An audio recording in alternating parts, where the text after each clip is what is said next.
How y'all doing today? How are y'all doing on this Thursday, April the 2nd? How are y'all doing?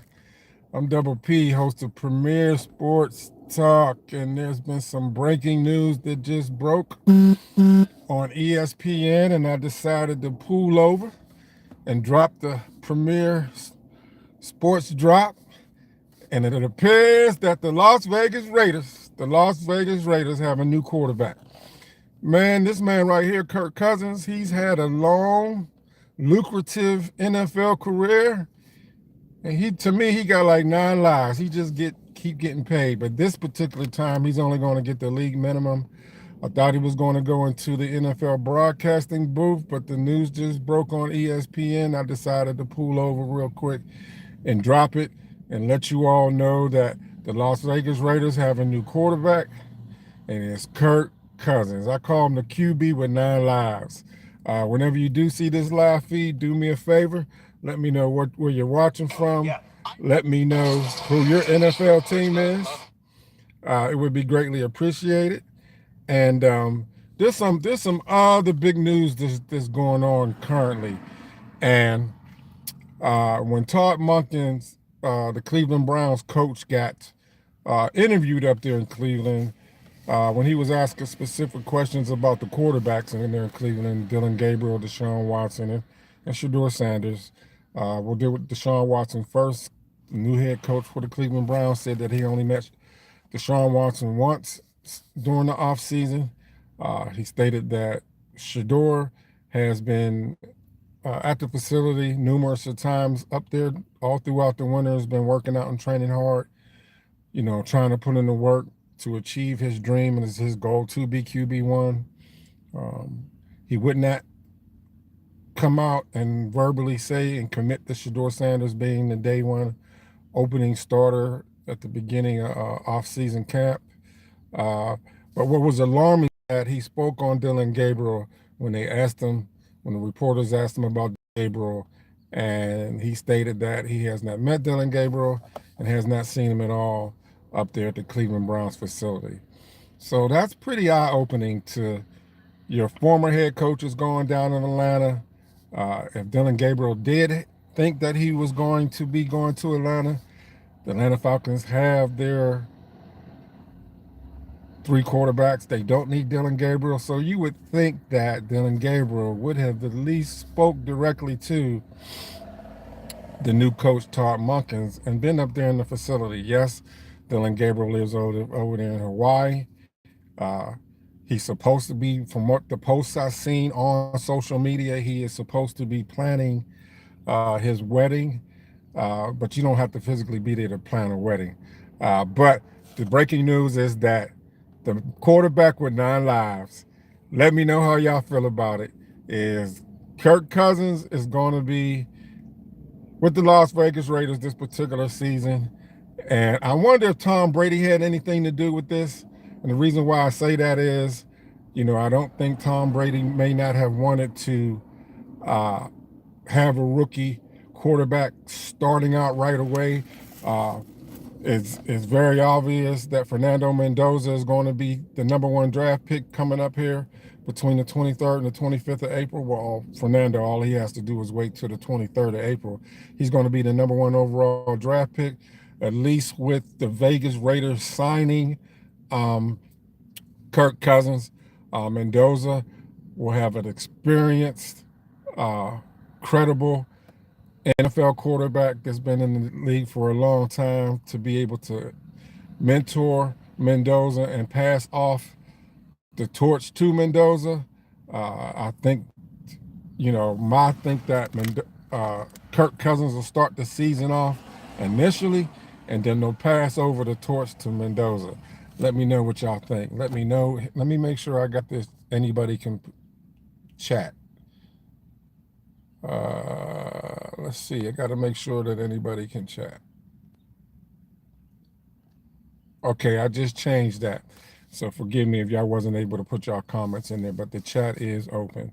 I do want to. That's the news on Kirk Cousins. He got signed to go to the Las Vegas Raiders.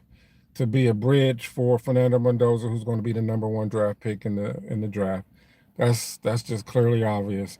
But I was running my mouth and I got sidetracked. Is that when Todd Monken spoke down in the annual NFL meeting down in Arizona that just wrapped up, is that, you know, something alarming that came out is that Todd Monken of the Browns said he has not met Dillon Gabriel, who was supposed to be the supercomputer. He has not seen him at the facility at all training. So that's an eye opener. And ever since that story broke, he is catching a lot of slack. And I want y'all to listen to this real quick. I need y'all to listen to this. A reason why he's not there. He may be working out in a certain place or getting some private coaching or whatnot. I'm not saying he's not working out, but it's absolutely a big deal that he's not there. And the reason it's a big deal is because he doesn't know Todd Monken. The first impression is like he's not here, and for the coach to say that in the media says like probably haven't had much communication. There may be a reason why he's not there. He may be working out. So how do y'all, if you was competing for a starting job and you got a brand new coach, do you think you would be in the facility? Do you think you would have, take the initiative to meet your coach?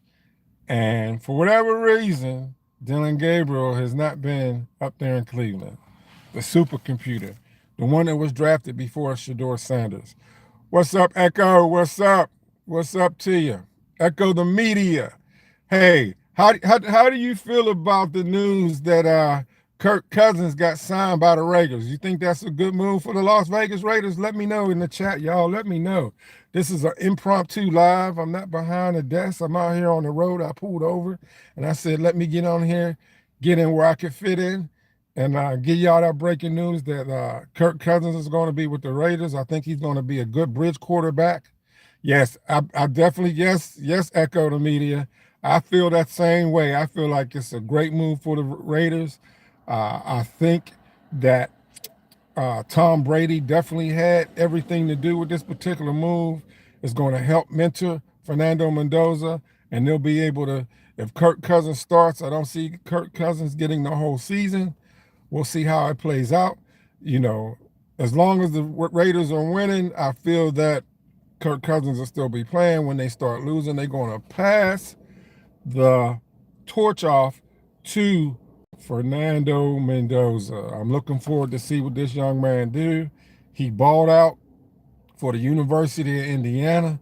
He was spectacular. That's the word that comes to my mind. Fernando Mendoza, no matter what adversity he came against, he balled out. They didn't have any blue chip players. That Kirk Cignetti, I hope I didn't mess his name up. That's one hell of a coach for the University of Indiana. He truly balled out and coached them young boys up. He's a great coach, a great leader. I like him. He's gritty. Yeah, that's the word. That's the word I keep hearing people use there, Echo the media. Hey, y'all in the chat, don't be afraid. If you're watching this live airing here on your mobile device, the chat's open. You're able to chat. I know whenever we're watching YouTube on TV, we're not able to put any chats in there. But do me a favor, whenever you do watch this live feed, hit that like button. It'll push it up on the YouTube algorithm. The more comments you drop, it'll help push it out in the YouTube algorithm. And I just appreciate all your support. I appreciate all your support. Let me know who your NFL teams is. If you don't know, you're about to know. That's my favorite saying. If you don't know, you're about to know. Every NFL team that has a brand new NFL quarterback, optional training program starts April the 7th for every NFL team who has a brand new coach. All the other NFL coaches who are not new, Monday, Tuesday, and Wednesday before the draft, they're able to start their optional training program for every other NFL team that does not have a new head coach. Even though the new head coaches, the NFL coaches, they get to start their optional training program on April the 7th. What I did learn from the NFL coaches and the NFL owners meeting, they had the coaches down there with them also and the GMs. And I love the information that the Cleveland coach Todd Monken's put out. Even though that they come back for the optional training program April the 7th for every NFL team that has a new coach, they're not allowed to do anything physical with the players. So basically, when they come back April the 7th, I'm dropping some knowledge because I didn't know this. I just learned this myself. Is that they'll get the playbook, uh, they'll get to hear the philosophies and the new head coaches that they have and what their expectations of them. And whether it's Dylan Gabriel, whether it's Deshaun Watson, no matter if it's Shedeur, whoever you want to be your NFL quarterback for your particular NFL team that has a new coach, it's an even slate. So I would think that Deshaun, with him being a veteran, he has the leg up. But then I dropped a live feed last night where I got, she's an NFL sports analysis. She used to cover my Pittsburgh Steelers, Diki Alawala. I hope I didn't tear her name up. I had an interview where she got interviewed that she said that Deshaun Watson was lazy. He doesn't put in the work. Another NFL analyst came along and said how Bill, one of the coaches down when Deshaun Watson was with the Texans down there in Houston, how he didn't know, offensively what he was doing. He had to be basically spoon-fed and hold his hand. He was working off strictly his athletic ability. Echo the Media, if you're still here, it says no matter how they try to phase out talent,